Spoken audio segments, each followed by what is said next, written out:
Okay, let's start off with a quick question. How many people have been driving around Madrid and looking for parking? I know I'm one of them, and I know it creates a lot of problems in the city. And we have a few data points here to address those issues.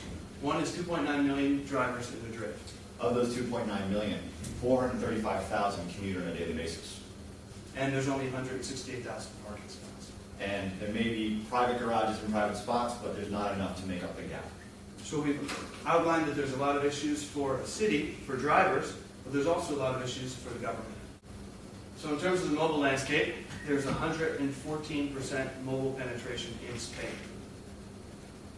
That means that everybody has a mobile phone and some people have two. And what does that mean for us? Well, this technology you saw works on smartphones. 25% of the Spanish market has a smartphone. And in our pilot project, 54% of the people in Barrio de Salamanca have smartphones. And what we want to do is buy 325 of those sensors and put them in the 325 spots that we have in this area. So our financial assumptions, as we said before, a 35% commission.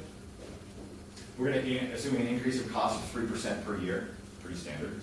And sensor growth, 25% a quarter. We're going to grow it every quarter from the basis that we have into the 25%.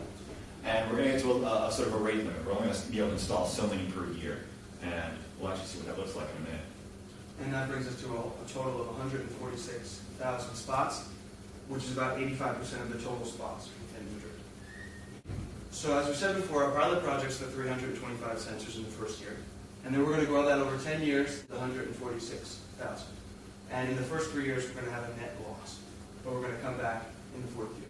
Calculated our valuation is with the cost of equity of a 10-year Spanish bond from the Bloomberg, the NYU professor de Moliaran's beta and his market premium.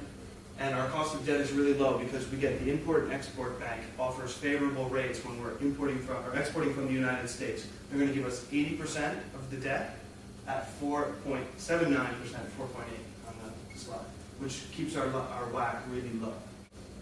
And when we look at the sustainability, we know we can get this going up in Madrid. And as we start to be positive in our financial figures, we can move along into other cities like Barcelona and even move on further into Valencia and sort of expand this hopefully into the rest of Europe. So some of the challenges we're going to be facing, obviously we already mentioned the costs.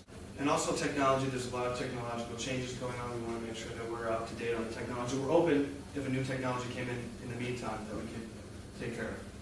We have Brendan, who is a CPA. He has startup experience. He worked for a startup winery in Argentina. He speaks fluent Spanish. He's also led the IE team to victory in the Spring Flame. Hopefully they're Spanish and they have experience doing this here and they can leverage their contacts. And as a closer, we'd like to say thank you, and we think that we have a really good project for Spain and the people here as well.